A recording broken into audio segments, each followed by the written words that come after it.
agenda. Do I have a motion to approve the agenda as it sits? Motion. Second. All in favor, say aye. Aye. Those opposed, like sign. Okay, we're moving on to this agenda item number 1, CIP Facilities Project Update. Mr. Marshall. Yes, sir. So, after recent conversations, we did hear the board loud and clear. We want to reprioritize, refocus our monies. And so we have moved several of the items in the CIP plan that was originally approved back in October.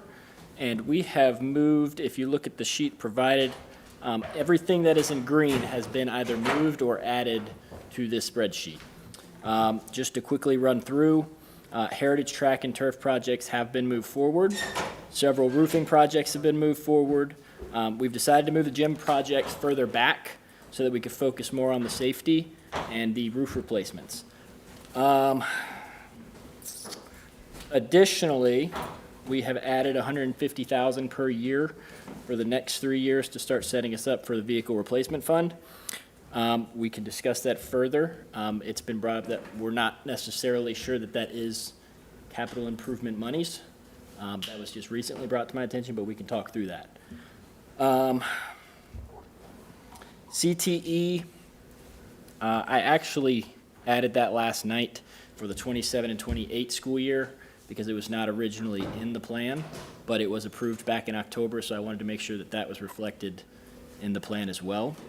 For the 2026 school year, I've also given a handout for specifically what those CTE funds will be for. If you had any questions about those, I'm happy to walk through that. Just open up the floor for discussion. Just so, to keep it flowing, let's just have a conversation. Let's not wait for Chair to identify you. You guys just go ahead and have a conversation, okay? Will that work for you? Okay. Yeah. I do have. So why aren't vehicles capital since they're depreciating? They're a depreciating thing. I forgive my lack of educational language, but it would seem like anything that has a depreciation period is usually a capital.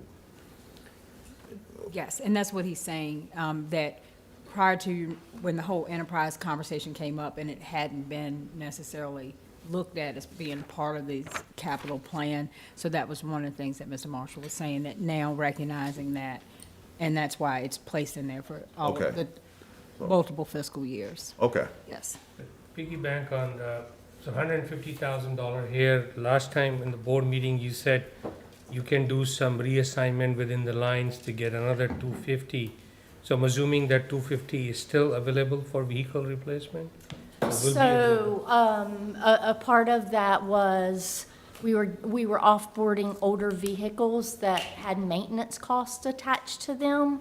So depending on how we procure these vehicles, there may still be some maintenance costs associated with those older vehicles, but we would try to reallocate as much as possible in a fiscally smart way. Yes, sir. So there's possibility of additional monies may flow into. Potentially, yes, sir, depending on what vehicles are purchased or procured throughout the 3-year process. So if I hear you, Mr. Marsh, clearly, the reassignment is done to keep safety in mind. Yes, sir. So all these projects you have now outlined for 2026 keeps the safety of our little ones in the forefront. Yes, sir. Is that the correct assumption? Yes, sir.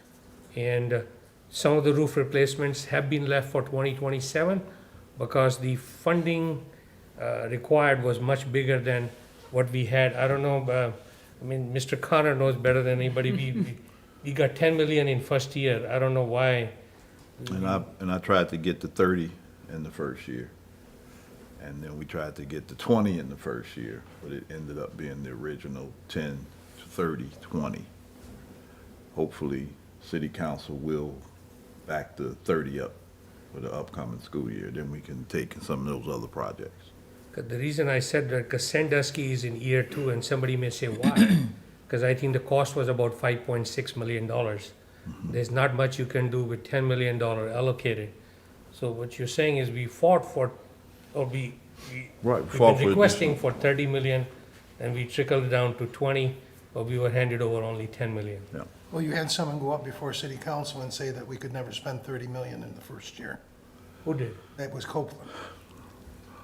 That's public record.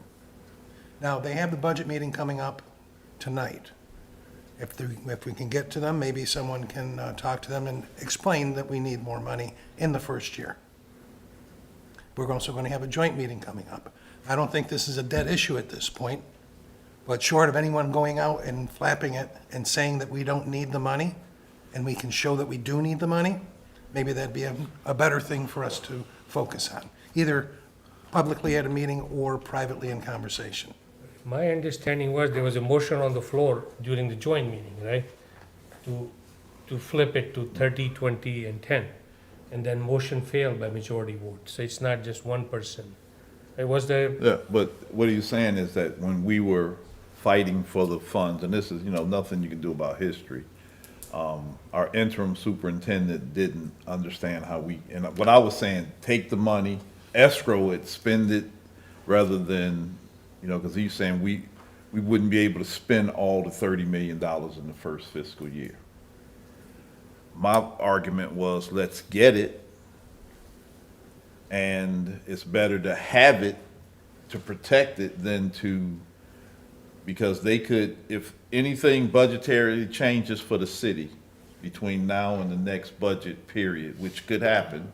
Right. Taxes, could go up or down, economy could, we could go into a recession or depression. So without that money being allocated, it could go away. interim superintendent may had a comment, but the vote was, he didn't have a vote to, No, he didn't have a vote, but there was a vote on the floor at that time. we felt that maybe his voice could have influenced one of the voters to not agree with. Because if my memory serves me well, there was a vote on which of these items will you pick, 10, 20, 30, 30, 20, you know what I'm saying? No, There were different that items. was, Doctor. the task force agreed to try to change it, Yes, and there was an agreement.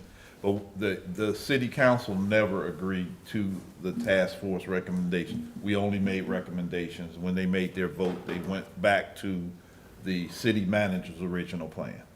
so the task force recommended 30, 20, 10? No. Yes, that was our recommendation.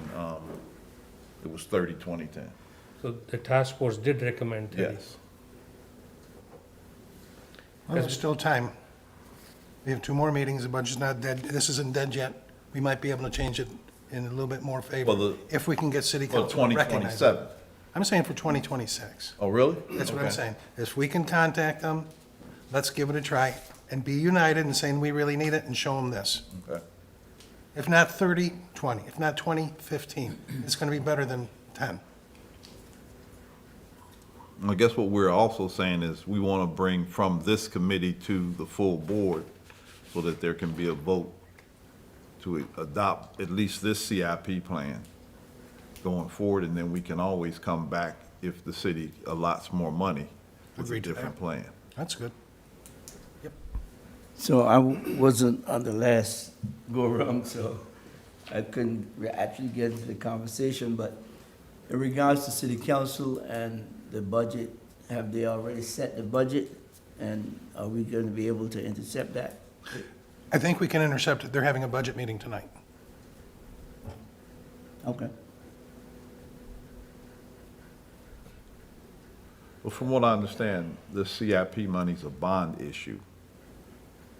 Okay. Yeah, so have they already issued this bond, this 10 million, is it already? I'm sure they've already set the wheels in motion for their bond requirements. Yes, sir. It's my understanding that this budget was set July 1st, so they may have some follow-up from the July 1st budget. I wouldn't presume to speak for the city in regards to that. We can always ask. They're always arguing about it. So, yeah. I know there's some issues right now because there was a promise made that by August 27th, there would be a revised line item to show how the 84 cents would provide everything, prevent closings, and I don't know if that was, Yeah, I can't speak to where they are on that, so, sorry. I just think they're still in a state of flux, so if we can capitalize on that, it'd be a good thing. We can always ask. Yes. Absolutely. So is there a motion to accept this as it is with the, whether or not we want to change it later? I would say motion to accept it as it is so we can bring it before the whole board as a vote. And then as we continue with our committee meetings, and work with the city, see if there's available more additional money later. Fair enough. That's your motion? That's my motion. Does it get seconded? I'll say. Okay. All in favor, say aye. Aye. I'm going to vote no, because to me, we need to ask for more money. 10 million is not enough. Major safety needs for 2 roofs are still left out, you know? And it's not acceptable that you put some kids under risk for lack of resources. So I understand 10 million, but I think the needs for the school district are more than 10 million. And Well, it's a tough. I wish you would brought that up prior. What's your vote?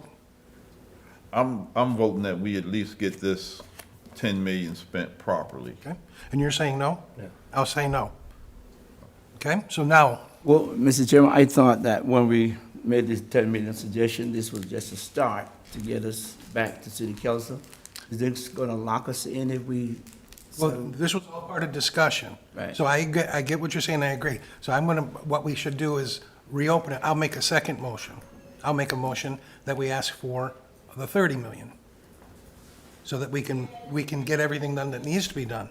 And if we can negotiate that down, or if it has to be negotiated down to 20, 15, whatever, my motion is that we go back and have the 30 million that is supposed to be for the second year, that they move it up to the first year, because we do have those needs. And in interim, you can start with the work needs to be done, because you gotta do RFPs, right? Yes, that's what I was gonna Yeah. ask. Can we get started? Because if it's just a no and we can't move forward, then we have that 10 million that's just sitting there in limbo, and there are projects that have to get done. But that's already granted. Yes, but I was just listening to your vote. It seems like it would end, will we be able to move the 10 million forward to the full board to at least do that, and then go back and request the additional 20? Okay, That was my motion. okay. No, you said as it is. You said, No. your motion move was, this to the full board. This is the 10 million that's already been allocated. right, Moving it to the full board for vote so we can get started on these projects. okay. Then I'm going to say, let's move this to the full board for consideration, but we also ask for an extra 20 million to make it a 30 million. How can we word that so that we can go forward and still have the impetus to ask for more? So the approval of this and asking city council for another 20 million to meet the safety needs of our school system. Absolutely. Because I see Sandusky roof, you know, their roofs are important. We cannot leave them out. We cannot leave them out for lack of money. If you replace roof in one school, other school is equally important. Okay. And, I'm sorry. You're done? yeah, Mr. Marshall, would you say that Sandusky roof is any less important than the other ones that you pushed up? No, sir. It's equally as, Yes. okay, great. So the motion, let's move this, let's accept this as it is, but we also continue to ask for, present to city council that we need the extra 20 million. so there has to be a letter from the superintendent to the city manager. Yes. In writing, that the board is requesting additional $20 million to, for the safety needs of our school system. Is that a fair part of the motion? Could we rephrase it to say, not the additional, but to move up the money that was supposed to come in 27 to this year? That's for them to figure, but we need 20 million. Yeah, They can move it up, they can move it sideways, you know, wherever they Just- get it you just from. wanna get it. I got you. We need money to keep our kids in a safe place. and that's very important. And right now, we are leaving Sandusky Elementary out, which doesn't make sense, you know. It's middle, isn't it? Yeah, no, Sandusky Elementary roof replacement, Sandusky Middle Electrical, Sandusky Elementary MEP, Paramount MEPs. Well, okay, if we're going to include Sandusky Elementary, we have a conversation as to whether or not we're going to be using that or not, whether or not the longevity of Sandusky Elementary. So I don't think that we should be including that, and all this is a CIP issue, or moving around. I don't think that that's one of the ones we should look at. If we're going to be changing the fundamental structure of Sandusky Elementary, I don't see us allocating the dollars to fix the roof. At least, let's get the dollars first, and then we figure out. Fair enough, fair enough. But let's accept the 2026 as it is, and ask for 20 million of the 30 to move from 27 to 26. To meet the safety needs of our schools. So one other question, is it my understanding that this money was already approved? Yes. 30 million was? No, well, it was approved for 10, there's a total of 60, 10 the first year, 30 the second, 20 the third. Okay. And this is purely my take, and I may be 100% wrong. To me, 10, 30, 20 was designed to have plan and design for a new school building for $10 million. 30 was to start the construction, and 20 was to put a bow tie on construction, to finish it. But we're not going for a new school at this point in time, so that changed the outlook of how the distribution will pan out. And I may be 100% wrong, but to me, safety needs are important, and they are first and foremost, and $10 million are not sufficient to meet the safety needs of our school. And going back to the safety needs, Mr. DePaul, I was looking through some clips today from Sandusky, playground and all that. It's in bad shape. Thinking of the roof and going back to safety, what would we say if something happens in the interim? You know, if we don't fix it, these kids are still in the school, then we subject ourselves to at risk, you know. If we don't have the playground and safety or even the roof, what if the roof caves in? Somebody goes out on the play field and gets injured. How do we, you know, figure that into this equation? Because I know we don't want to spend a lot of money there, but then going back to the safety concept. Right. Those, I think, from what I could see, those pieces of equipment that are most dangerous have been segregated. So the picture showed that they're not being allowed to use the pieces or where the damage is, like the slide that has a hole in it. So that looks like it's been secured to that extent. Now, what kids do, they do, and of course, it's a liability. I get it, and I agree with you. The only other piece would be to put the funds in to remove that article until we can replace it with something that's good. And if that is something that works, if it seems to be a liability, kids are using it and they shouldn't, well, then we might need to take that piece of equipment out. The parts have been ordered, right? The parts Yeah, I have was been gonna ordered, say, and can they you should speak be to here in October, if I remember correctly. But they have been ordered. Well, this is relatively, then that's a moot point. I didn't know that. If the, His email stated that parts have been ordered, right? Yes. I'm sorry, I didn't read that. This was a separate email a couple days ago. I'm not sure that you were on that email. I think I forwarded it back out, but it was so many different emails Yeah. coming out, and I forwarded it back out. But let me check, make sure I That's all right. didn't skip That's you all good. by accident. As long as it comes out and we get it, we know. Okay. Well, then that's a moot point. How many hours would it take to put it in? It's just hours now. Yep. Just have to wait for it to come in and we'll be good to go. Good. Again, that would satisfy your suggestion? Okay. There's a motion on the floor. Is Motion. there a second to that motion? So the superintendent will be writing to the city manager as per the motion, Yes, asking for additional funds to meet the safety needs of our schools. yes. Second motion? Okay, all those in favor, say aye. Aye. Aye. Those opposed, like sign. Great. Thank you very much. Thank you, Mr. Number 2, athletic training needs.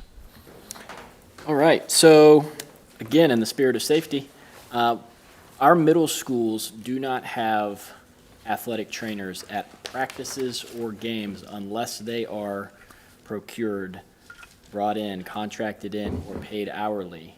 We don't have middle school athletic trainers on staff.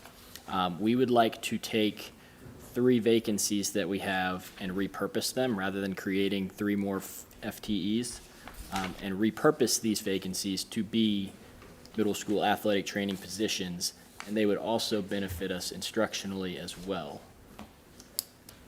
Have we had athletic trainers before? Only at the high school level. We have not had middle school athletic trainers. I think, I used to run these programs, and trainers are important. I'm not an athlete, but I realized there are injuries during the game, you know, so you need to take care of them and follow up. So they're important piece of that athletic puzzle. But wherever you have sports, you have to have trainers.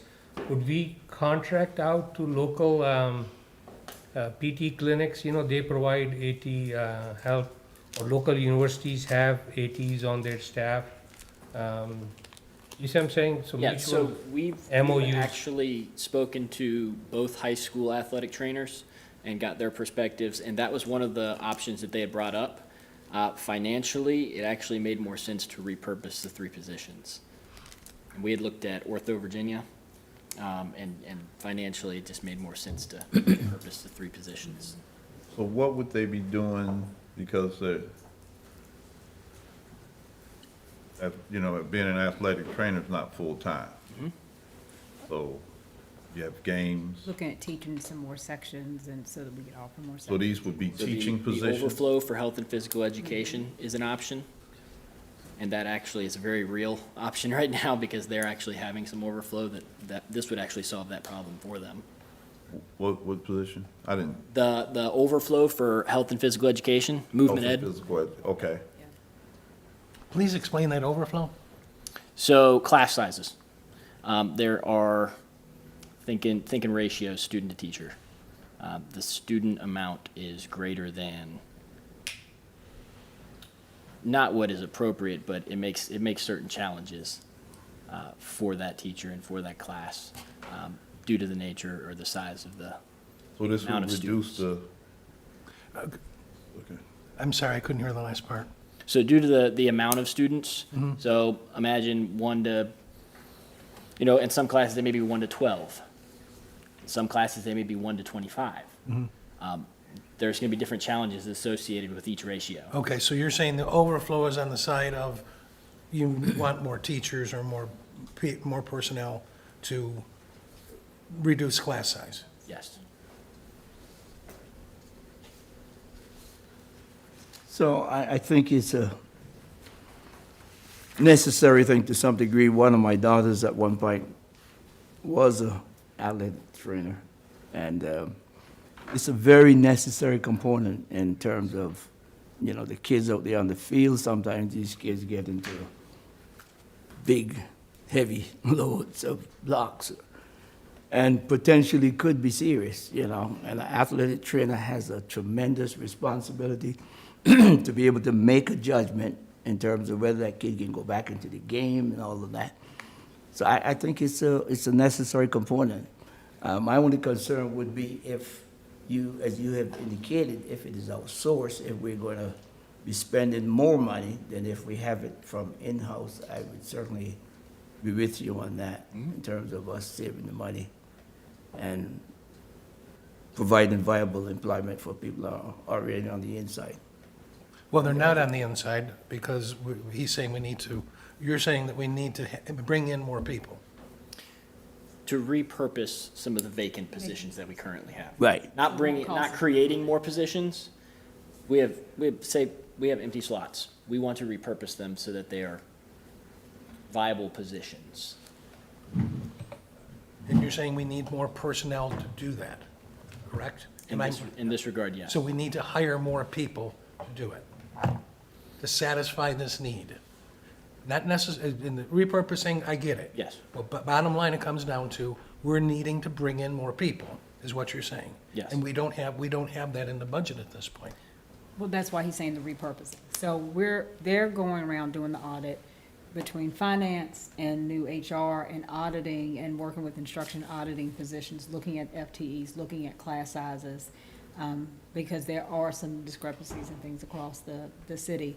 And so looking at vacant positions that we already have, and when we say repurposing, we're gonna take those 3 positions and replace them with these 3. So we're not asking for additional money from you all, but we're looking at it and we're not asking for additional money from you, Sonia, but we're looking at it, how can we repurpose some of the vacancies that we currently have and put 3 athletic trainers in that? And we can get a dual purpose, because they can help with the increased class sizes and teach additional courses, but then they also help us out on the field when we have practicing games. And that's the way I understand it. Yes, sir. You explained it even better, but that's what I understood.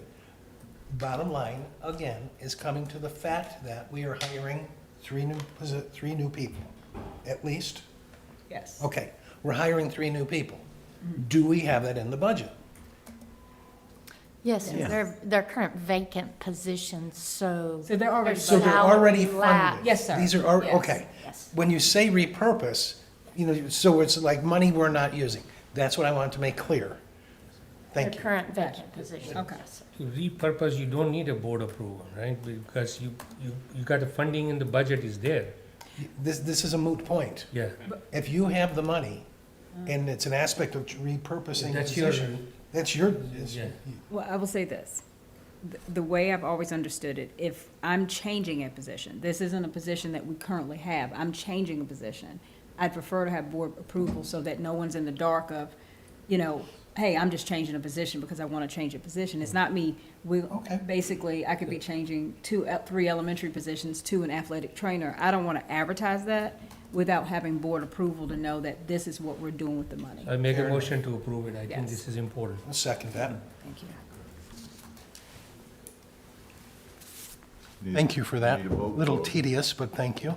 Need a vote? Now I understand what you're asking. Okay. Okay. Well, it's about semantics. You need a vote? Oh, yes, I seconded it. Thank you very much for keeping me on track. Those in favor of approving this, say aye. Aye. Those opposed, like sign. All right. Okay, policy review of KNAJZ. Sir? All right. The next discussion is in relation to policy KNAJZ, which pertains to our school security officer program. In a previous discussion with the Policy Review Committee, it was noted that in order for our SSOs to be armed, the policy states that the school board must approve them to be armed. Prior to officially seeking board approval, we were asked to speak on the funding, training, and maintenance required for these firearms. In doing so, I worked closely with Nick Caputo, the Division Director for School Safety and Security, to create a one-pager for you all, which you all should have. In this document, it discusses the total cost of providing this equipment to our SSO program, the training that is involved, as well as the maintenance of the firearms. I'd like to just open up the floor for Is that Nick Caputo guy the same guy that writes all the grants and has this funded 100% by his own work? probably That might be him. there. That's what I thought. So how much is the cost? So the total cost laid out is $18,014.70, and the accounts in which that would come from are actually on the front page of the one-pager. There is capital outlay replacement from security, materials and supplies security, and so it's those two accounts that everything would be coming from. Again, going back, it's already in the budget? This money? Yes, or sir. is you moving through the lines then? Yes, sir. Yes, sir. He's already Which one written is the grants. So this particular purchase would come from local. There is funding built in the capital outlay line for the actual equipment. And then the materials and supply lines would cover the fire, the bullets and things like that. So, I was asking Superintendent, are you in support of? Yes, I am. And I want to be clear that it's twofold. Yes, we want you to always know where the money's coming from. But also, because you approved that policy, you'll be approving, you'll actually be approving for them to carry the firearms. Because I think that was the part, the policy was approved, but we want to make sure that next step is done of giving them approval to carry the firearms. And then Mr. Caputo will go through and get everything, work with Ms. James and get everything ordered, if you're all okay with it. Some of them are already carrying firearms, isn't it? Yes, sir. Because I Pulled saw, that back. We Yeah. pulled that, it was pulled back because it wasn't in policy. oh, Yeah, it was in the policy, but the next step didn't happen after the policy was approved. And so they were originally carrying their personal Their personal firearms. Yeah. These will be standardized firearms, so.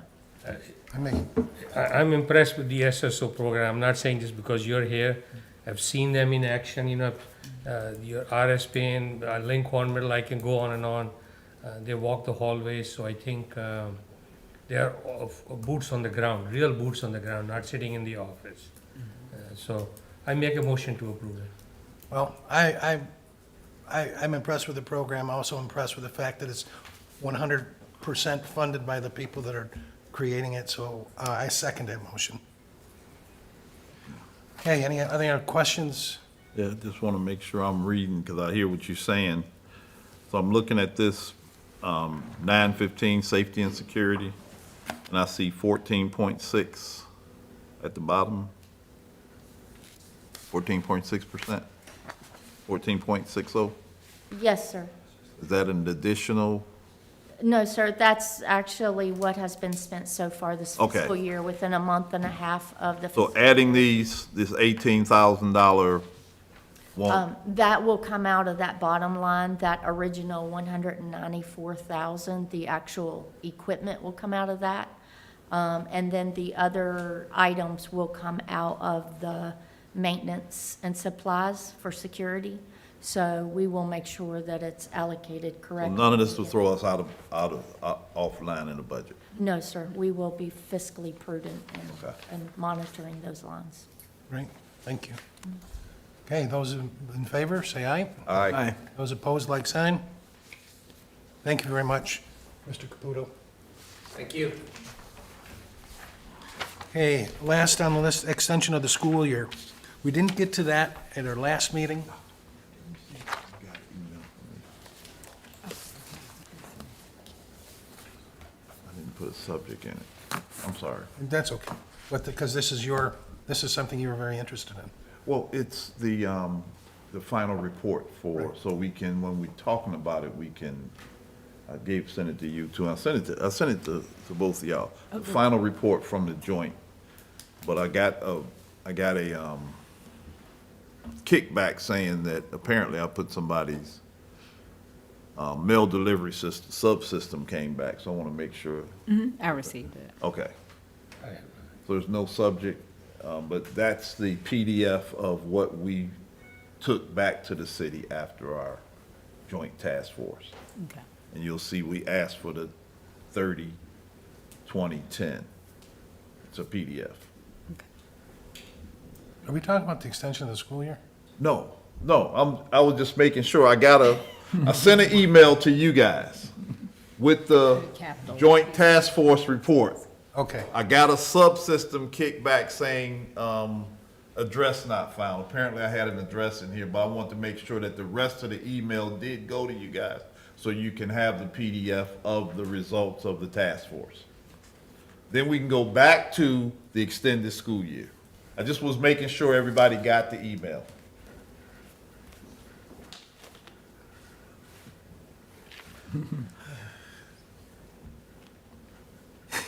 Pray for me.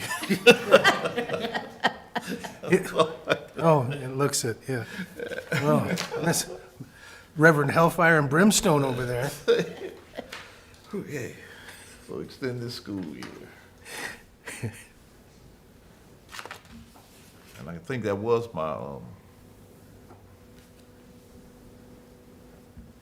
I thought Superintendent, was wondering, Bass has an extended school year. And I think it has benefited the children that participate in it. But we also have some schools that are struggling, that have maybe not met their SOLs for consecutive years.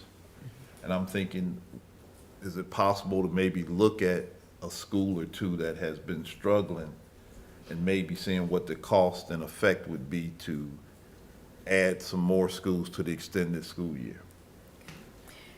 I would, so yes, it's sort of a yes and. Yes, we can absolutely look at that and see what the cost is and what that looks like. But I would challenge us to look at this. After doing the rezoning, redistricting, your student population is going to be different at Bass this year. And I would almost say that we probably need to take a look at, we have the raw data right now, but we, of course, waiting for the state to finish their pieces so we can look at all schools collectively, so that'll probably be closer to the end of September. But I would like for us to really study and see what's happening with the school this year and look at that data now that kids are going to their home schools and things like that. Is that gonna improve our school? You know, will the scores go up? Which, that's the goal. So, and they've been doing a good job over there, so I would assume that that would continue. But I would like to look at the data, just student academic data, even looking at overall population, you know, as far as enrollment, whether that school has 200 versus school that has 400, and, you know, looking at teaching staff longevity, but really look at the whole picture, because whatever we do, if it's working really well there, we want to see what those factors are and be able to duplicate it somewhere else, but not just necessarily extend it, because we could extend it and not have those common factors and not achieve the same level of success. So I would like an opportunity, if we could, to really look at their data and study them throughout this year and see what that end-of-year data looks like and what are those variables, should their scores continue to elevate throughout this year, even with the redistricting, and then see what those factors are that are happening at Bass, and then see what we can take from there to duplicate. So if we were to, at the end of the school year, because the thing about the extended school year, it starts about a month before the other schools, which means that if we look at the data and say, boy, we sure could use this program at X school that has been struggling for several years, would we still have the ability to do it, or would we push it to the next fiscal year? I would honestly. Or next school. The next school year. I would honestly prefer to look at it that way, but I feel like I can give you a better or clearer answer once we see what this data is that's gonna come in from the performances from last year, but then be able to not just look at the SOL data as data points, but to also look at what's happening in terms of longevity of staff, things like that, because there are gonna be other factors that are going to contribute to that. And then we can always, as we're doing, you know, our internal assessments, to see what that data is looking like, because that'll give us some predictability, at least throughout that first semester. So if you all wanted to make that change, then we could start looking at what that would look like around the first of the year to start putting that out. But I'm gathering is, I understand the data is important, but I'm gathering, and I may be wrong in reading you, sort of starting a conversation now in the community through PTOs, you know, and other things. Is there an appetite for extended school year in any of our schools? Right? Yeah. The appetite is there. And when the data comes, we can Seeing say, if there's a look, level of interest. this one is out, this one is in. So we have sort of a lay of the land, is the right word?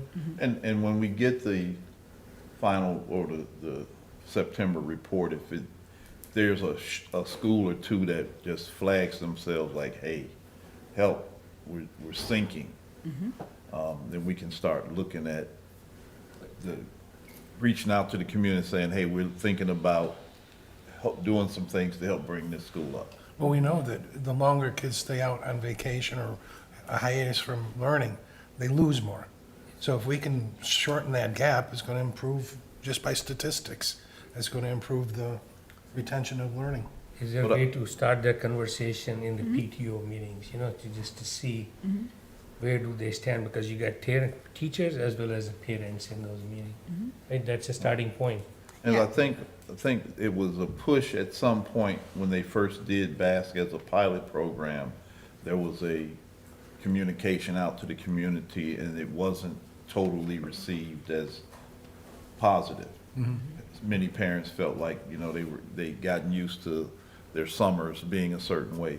But maybe there's a school or two that might benefit from the additional, and those, so it's not just the extended school year, but it's those, intersessions that then focuses on the cases, the students who, and I think, from what I'm working with Bass, I think some of the students that didn't need the intercession time loved, they'd get to go to Camp Kumbaya and some different things, and the other students that needed the help, the population of those students gives the teachers the ability to work one-on-one, two-on-two with some of the students that need the most additional tutoring or help. And I think if we looked at our next school that has been struggling consistently for 2 or 3 or 4 years, maybe looking at that school as a possible school to benefit from the program. I just want to look. I just want to. I think it's great. Yeah. So absolutely, we can gauge interest. I think, of course, those face-to-face conversations, but also I'll work with the team about getting some surveys and things like that out, because everyone may not be there face-to-face, but how we can start getting some feedback as to gauging interest about year-round schools. For elementary, correct? Or elementary schools that. Elementary school, yeah, absolutely. I don't know if we need an extended school year for our middle school. Once again, if we need an extended school year then it should be, I don't think we should isolate one school. It should be, because my question was, if Bass is successful, why aren't we doing it everywhere? If Bass is not successful, why are we doing it? At all. At all. So if it is successful, and it may not be something we should roll out everywhere, but maybe it should be in other locations as well. If you remember the T.C. Miller conversation when we were about to repurpose that school, one of the concerns in the public comment was that you're moving us to Bass and it's a year-round school and I don't like it. So the buy-in may not be there from everybody. It's important to gauge the perception of the stakeholders, see where do they stand.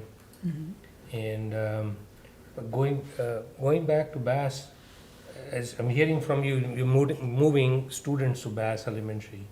So do you have enough capacity to handle all those moves? Right? We have. No, I was saying take our lowest performing school that's not Bass. I don't want to name any schools because I don't know, but let's say our lowest performing elementary school, and turning it in the next To a school year-round year school. into the identical thing we're doing at Bass. The extended, where they start earlier, they have the intercessions. It would be a duplication of the Bass program at another school, an underperforming school. And what would the cost of that be? And again, we don't do it across, we're not saying across the board. I'm not saying 10 more Basses, but Yeah. it might be 1 or 2 schools that have been struggling consistently. Right. Maybe come up a little bit and drop back down, and just have been underperforming. Maybe that school would benefit from a Bass-like program. So may I ask this? Can we at least have the data for you all first, so you can see the data of all schools before I even put it out to say, hey, would you be interested? Absolutely. I really would like for us to take a look at that data when it all comes out and see where we stand as a division, but particularly at the elementary schools. And then I feel like that'll give us at least a good starting point that we could start having that conversation with people. And I don't want to sound negative, but except for Paul Monroe and Daisy, most of the schools, the SOL scores were in pretty low range. So that'll require more than one school if you're looking for which school to pick. A lot of our school needs a lot of uplift. But is there a reimbursement rate different for all year-round school versus the regular school? Is it per student reimbursement rate different from VDOE? No, sir. It's the It's all same considered for all the same. students. So the additional cost will be borne by us. Yes, sir. That is correct. So how do we pay for that additional cost right now for BAS? So we get the same rate for each student, and the city allocation helps offset the cost of that. But the contracts are the same. So the contract pay is the same. So we're not paying teachers more per school year. They're getting the same amount. It's just a longer payout. Yeah, so that, we're not, then, aren't they, not that it matters, but they can get a paycheck through the summer, or they can elect not to, correct? We are actually standardizing that and going to 24 pays for every new employee, new hire Super. that Okay, comes. well, that's great. So we only have about 47 people that get the 22 pays left. But we are doing the 24 pays. So no matter where they are in the school process, they still get paid 20, whatever school they're at, they still get paid 24 times a year. That's 80% of the budget. Personnel is 80% of the budget, so there's 80% of anything is not going to increase. That last 20%, what costs, if any? Utilities, you know, Transportation. lights, electricity, things like that. Transportation costs built into the year-round Of delivery course. of students. So those would be the costs that are increased, but I believe those differences are minimal.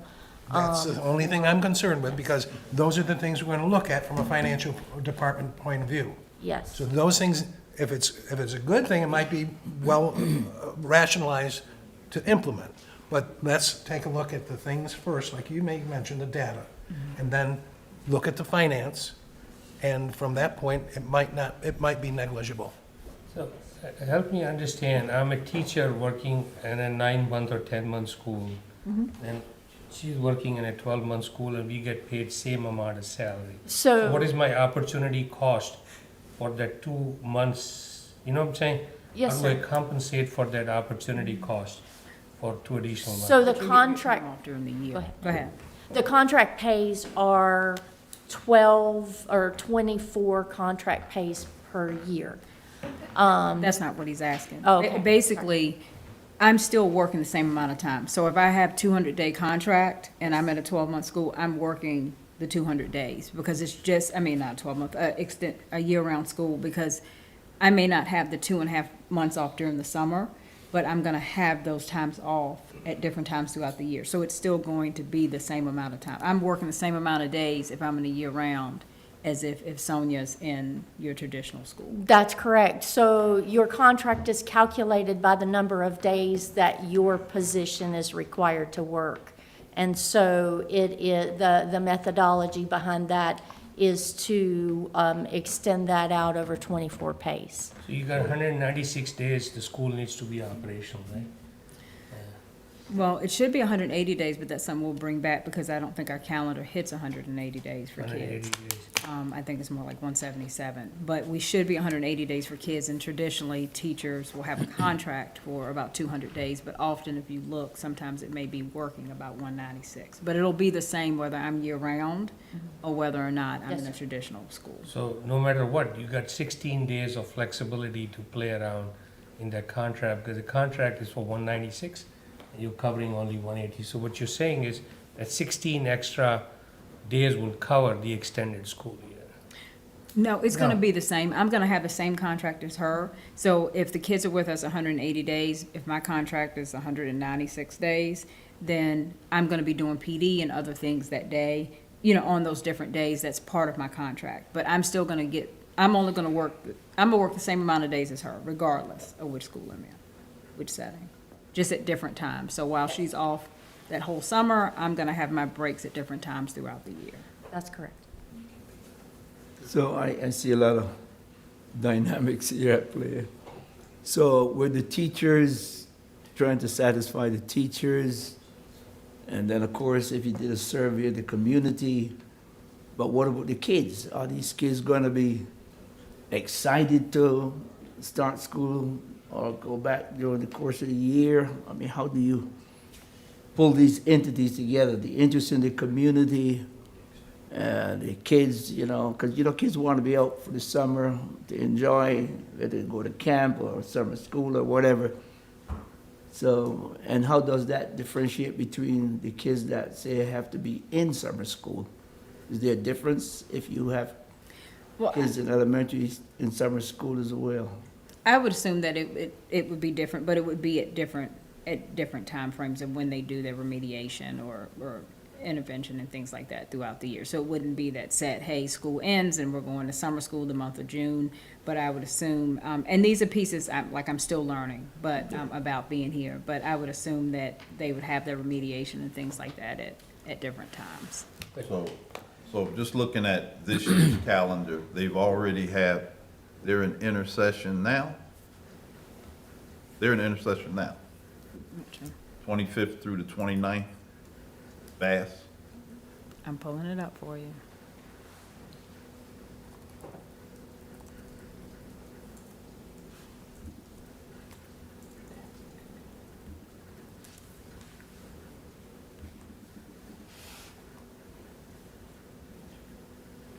Gotcha. Yes, so they'll have the different times, and so they still get their time and their breaks. Right, but I'm saying during this intercession, some students are not attending.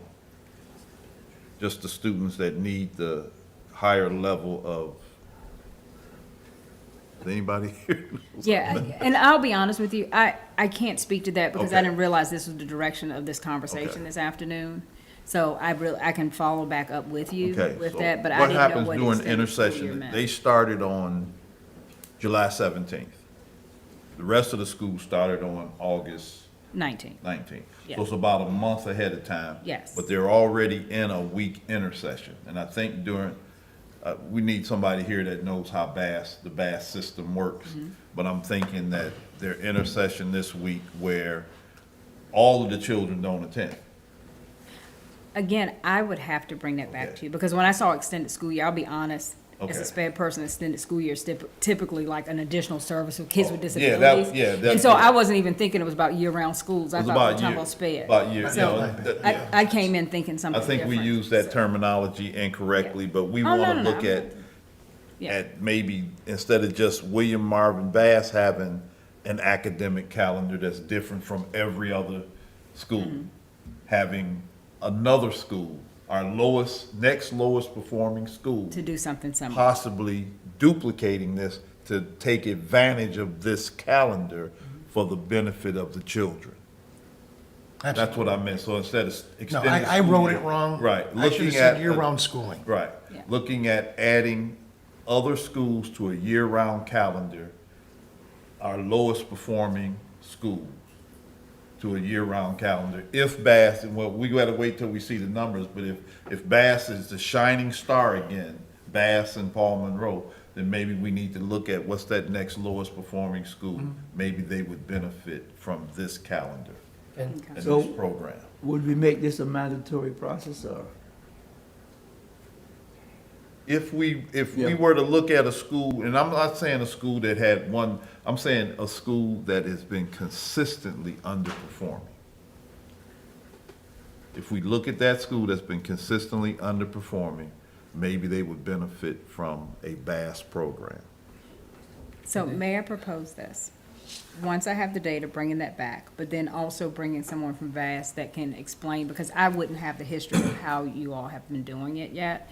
But having somebody come back and be able to share those aspects. But also, I do think once we get that data, looking hard at the data, because like you said, the calendar's there, the model's there. If we see that the data supports that it works and it's working consistently, and if we see that there are other schools, then that's when we can start that process. But I would propose that we could come back and look at that data and then bring someone back that can explain to you what they've been doing at Bass during this time. And it's not that easy to just turn the switch to all-round school. It requires a true assessment of logistics, and there has to be a community buy-in for that.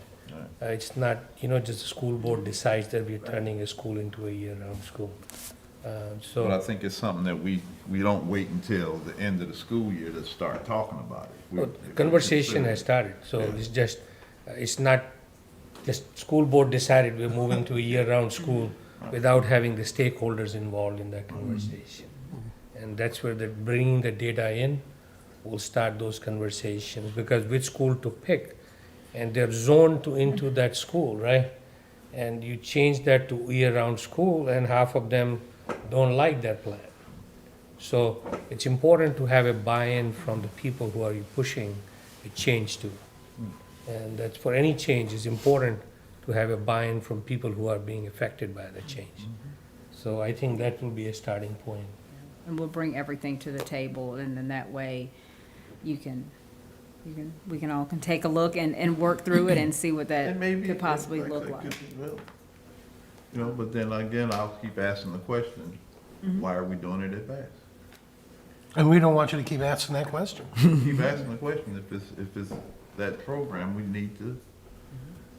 Okay, Asking a question is one thing, but the thing is, you're asking a question, but we are one of the 80,000 people who live in this town, Yeah.